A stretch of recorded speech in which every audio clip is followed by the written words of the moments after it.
जिस तरह भट्टी साहब ने ये कहा है कि फिजल डाउन करने के लिए जितनी अफवाहें होती हैं पाकिस्तान क्रिकेट बोर्ड के किसी तो रिप्रेजेंटेटिव को सामने आना चाहिए। और ये कोई छोटा मोटा स्क्वाड तो नहीं था, चैंपियंस ट्रॉफी का स्क्वाड था। क्यों नहीं प्रॉपर प्रेस कॉन्फ्रेंस की गई, मीडिया को फेस किया गया, और जो जो लड़का इस स्क्वाड का हिस्सा है उसकी जस्टिफिकेशन क्या सिलेक्टर्स के पास नहीं?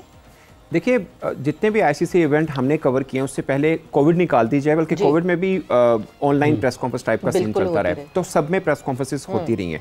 पर मुझे लगा कि शायद सिलेक्शन कमेटी को भी फील हुआ कि एक दो नाम इस तरह से टीम में उन्होंने लिए हैं जिसके ऊपर क्वेश्चन बहुत होंगे, बट मुझे लगता है कि इसमें खैर डरने वाली बात नहीं। उनको श्योर है कि इस टीम के साथ हम कुछ बड़ा कर सकते हैं, तो इसलिए उनको शामिल किया है ना। बाकी भट्टी साहब ने एक बात की है, मेरी भी सिलेक्शन कमेटी में किसी बंदे से बात हुई, उन्होंने भी ये बात की कि पॉलिटिकल किसी की नहीं है टीम के अंदर, मतलब शामिल नहीं हुआ है। एक्चुअली में जो सिलेक्शन कमेटी की सोच थी वो ये थी कि हमें एक स्पिन ऑलराउंडर चाहिए, एक फास्ट बॉलिंग ऑलराउंडर चाहिए। At the moment selection committee के माइंड में ये है कि हम इंडिया और बांग्लादेश के सामने 3 स्पिनर नहीं डाल सकते। इसलिए अब ये क्वेश्चन मैं भी रेज करता हूं कि फिर हमारे पास फास्ट बॉलिंग ऑलराउंडर एक ही है, वो है फहीम अशरफ। क्या सिर्फ वही है? फिर दूसरा क्वेश्चन हम बीइंग जर्नलिस्ट खुद भी अपने आप से करते हैं कि कोई और है, तो जवाब है कि बिल्कुल नहीं है। बट इसका मतलब ये नहीं था कि फहीम अशरफ आ जाते टीम के अंदर। मतलब वो ऑलराउंडर, मैं मतलब 10 की एवरेज है उनकी बैटिंग की, कोई 50 नहीं है, 34 उन्होंने मैचेस खेल रखे हुए, कोई 50 नहीं है उनकी, तो वो ऑलराउंडर तो बिल्कुल भी नहीं है। 228 रन हैं, सॉरी 228 रन हैं, 10 की एवरेज से देखते ही बढ़ेगी उनके। और दूसरा, इससे पहले जब वो 2023 में आए थे तब भी उनके ऊपर क्रिटिसाइज हुआ था कि वो कैसे टीम के अंदर आ गए। उन्होंने 2-3 मैचेस खेले, परफॉर्म नहीं किया, अदरवाइज वो वर्ल्ड कप स्क्वाड का हिस्सा होते। एशिया कप का आए, लेकिन वो वर्ल्ड कप स्क्वाड का हिस्सा होते अगर वहां परफॉर्म करते। नहीं हुए तो टीम से कट लिए। मतलब वहां तो आपको एक स्केपगोट मिल गया था, आपने you blamed it on Babar, दोस्ती यारी बाबर ने सिलेक्ट करवा लिया। बट इस वक्त right now we know how strong this selection committee is and how much say the captain has और नॉट। तो अभी तो नहीं छुप सकते कप्तान के पीछे। देखिए, मुझे लगता है कि सिलेक्शन कमेटी में एक दो चेहरे ऐसे हैं, वो भट्टी साहब को भी पता है, नाम थोड़ा सा वो पर्सनल हो जाएगा, जो बड़े सपोर्ट करते हैं फहीम अशरफ को। ठीक है, उनके साथ उनकी कुछ ज्यादा एफिलिएशन है ऑफ कोर्स, तो वो लेना चाह रहे थे, उनको फहीम को लाजमी के लेना है। आमिर जमाल के ऊपर सिलेक्शन कमेटी ये समझ रही है, अब ये आमिर जमाल ज्यादा बेहतर बता सकते हैं, उनको लगता है कि शायद ये फुली फिट नहीं है आमिर जमाल। और मुझे ज़्यादा तौर पे लगता है कि हमारी टीम मैनेजमेंट ने उनको यूज गलत किया। आप एक बंदा जो टेस्ट सीरीज के अंदर सबसे ज्यादा विकेट्स लेते हैं, आफ्टर पैट कमिंस 1 विकेट का फर्क है आमिर जमाल और पैट कमिंस का, 1 विकेट का, ठीक है। और इन्होंने रन भी किए थे, मैन ऑफ द सीरीज हो सकते थे अगर 1 विकेट इनको और मिल जाती तो। उसके बाद आप वनडे सीरीज खेलने जाते हैं, आपने एक मैच उनको नहीं दिया वहां पे, तो आपने खुद तोड़ा ना अपने। अगर आपको लगता है कि हमें आगे, आप आज सोच रहे हैं कि आपको यहाँ पे फास्ट बॉलिंग ऑलराउंडर चाहिए था, जाहिर है साल पहले सोचना है आपको, और आपको सोचना है भले वो फहीम अशरफ है या आमिर जमाल है। आपके लिए तो ब्लेसिंग इन डिस्गाइज था कि आपने ऑस्ट्रेलिया का टूर भी किया, आपने साउथ अफ्रीका का टूर भी किया, तो वहां पे फास्ट बॉलिंग ऑलराउंडर खिलाना चाहिए था ना आपको। अगर सिलेक्शन कमेटी यही है, टीम मैनेजमेंट यही है, तो सोच क्यों बदली वहां पे? जहां चाहिए वहां नहीं खिला रहे। सोच क्यों बदली भट्टी साहब? ये जो चेमगोइयां हो रही हैं, इसकी क्या वजह है कि जहादात खान और आमिर जमाल को नज़रअंदाज करके, जो कि आप उनको पहले खिला रहे थे, तो फहीम अशरफ को लेकर आए हैं, या चेमगोइयां इस वजह से हो रही हैं कि आपने सुफियान मुकीम को खिलाया ऑस्ट्रेलिया में, जिम्बाब्वे में, जनूबी अफ्रीका में, और आपने अचानक से उनको ड्रॉप कर दिया? या चेमगोइयां इस वजह से हो रही हैं कि इरफान खान न्याजी को आप मुसलसल खिला रहे थे, अचानक से आपको खुशदिशा नज़र आ रहा है और इस वजह से लोग बात करें कि कहीं ना कहीं कुछ गड़बड़ है? देखिए, गड़बड़ तो मैं ये नहीं कह रहा कि उन्होंने बदनीयती की बुनियाद पर ये टीम सेलेक्ट की है। मुझे किसी की नीयत पे ना मैं स्वीपिंग स्टेटमेंट दे सकता हूँ, ना मुझे शक है, लेकिन कुछ ऐसे सवालात हैं। उमर गुल के भतीजे, क्या नाम, अब्बास आफरीदी रिसेंटली सबसे इम्प्रूव फास्ट बॉलर थे, जिनके बारे में सब लोग कहते थे कि उनकी गेंदों में वेरिएशन भी है और वो अच्छी खासी स्पीड से बॉलिंग भी करते हैं, फील्डर भी अच्छे, 25-30 रन भी बना लेते हैं। अब्बास आफरीदी अचानक मंजर से गायब हो गए। मेरा सिर्फ ये सवाल है, आप रोजाना प्रेस कॉन्फ्रेंस करते हैं चेयरमैन साहब, जिस दिन टीम अनाउंस हुई उससे 2 घंटे पहले भी उन्होंने प्रेस कॉन्फ्रेंस की।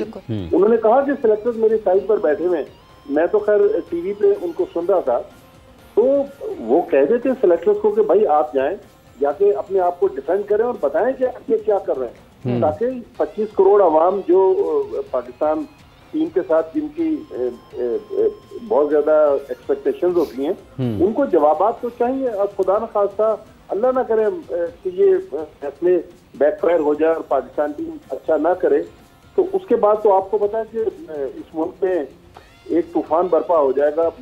कि पाकिस्तान टीम जो अचानक जीत रही थी, वो अभी हम वेस्ट इंडीज से टेस्ट मैच हार गए, फिर खुदा न खासा चैंपियंस ट्रॉफी में अगर बुरा करेंगे तो मेरे ख्याल में आकिब जावेद साहब चूंकि खुद भी हैं, वो मोहम्मद रिजवान के साथ बैठे।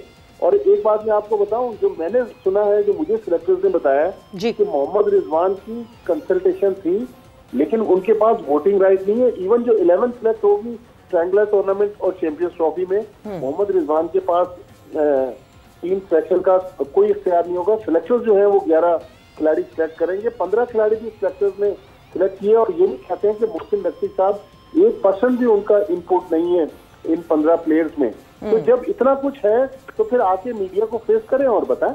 बिल्कुल मीडिया को फेस करना चाहिए। भट्टी साहब, जिस तरह आपने कहा कि मोहम्मद रिजवान की सिर्फ कंसल्टेशन ली होगी, खुशदिल का नाम इसी वजह से आ रहा था, because we have seen the kind of trust that Rizwan shows on Khushdil, और रिजवान के अंडर खुशदिल की परफॉर्मेंसेस बेहतर हमें दिखी हैं आती हुई।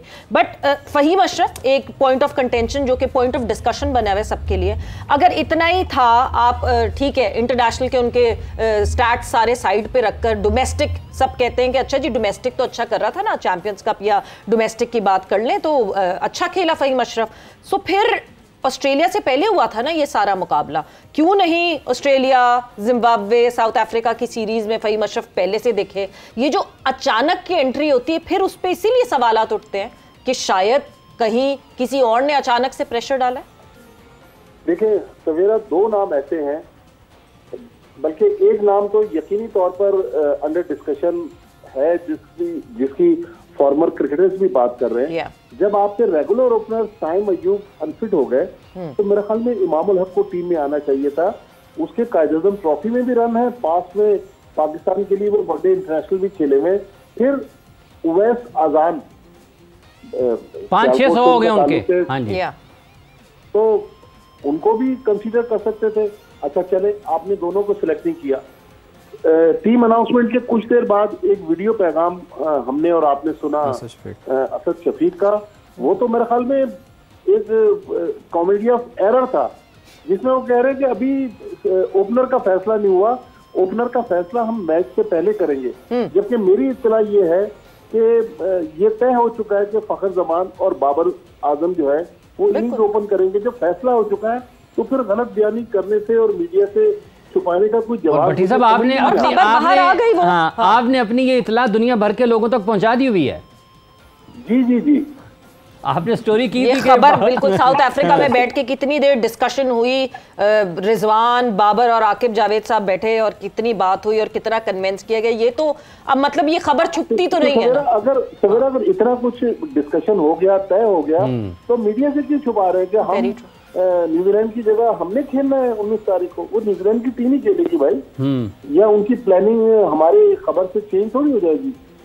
तो अगर आपने बाबर आजम पे फैसला कर लिया, अल्लाह करे बाबर आजम चैंपियंस ट्रॉफी के बेस्ट बैट्समैन बने, तो आप बताएं तो सही कि बाबर आजम जो है वो इनिंग्स ओपन करेंगे, छुपा क्यों रहे?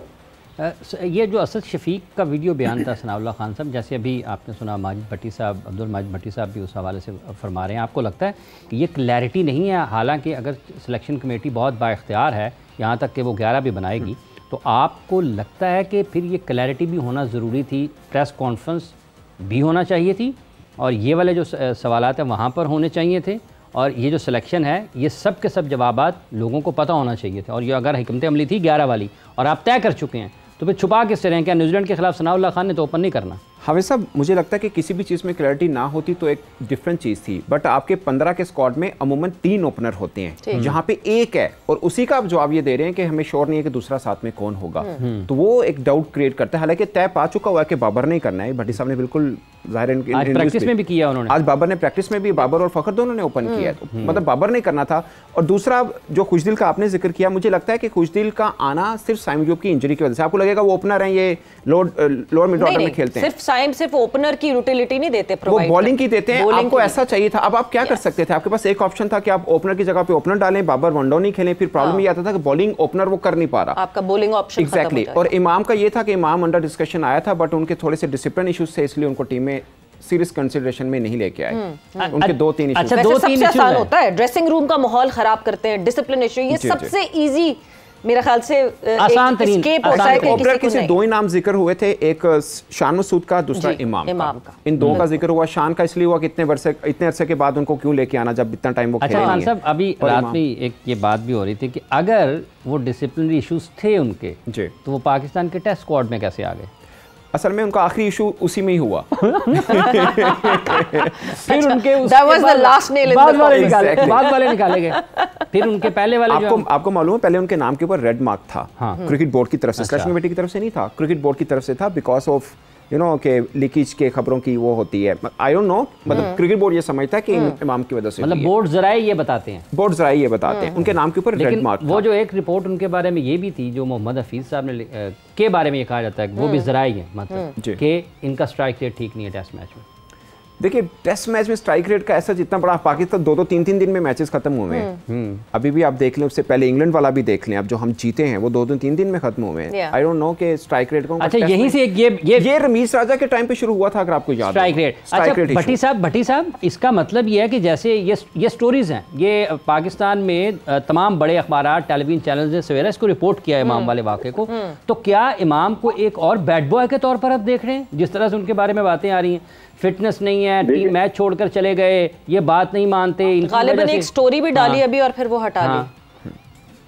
देखें, एक तो उन्होंने टीम अनाउंसमेंट के बाद, अब क्रिकेट बोर्ड के अब गवर्नेंस देख लेना, जब पाकिस्तान टीम अनाउंस हो रही है तो इमामुल हक भी क्रिटिसाइज कर रहे हैं और आमिर जमाल भी उसमें उंगलियां उठा रहे हैं। तो मेरे और आपका तो काम ही ये है, तो हम तो कोई गलत काम नहीं कर रहे। लेकिन जिस तरह माजी में हमने इमामुल हक के बारे में सुना कि उनको पाकिस्तान क्रिकेट टीम में सुना है कि फाख्ता का जो खिताब था वो भी दे दिया गया था कि वो शायद किसी की फाख्ता हैं, लेकिन अगर वाकई वो डिसिप्लिन तोड़ रहे हैं और मुखबरियां कर रहे हैं तो क्रिकेट बोर्ड को फ्रंट फुट पे आके बताना चाहिए कि फलां प्लेयर जो है वो इनडिसिप्लिन है।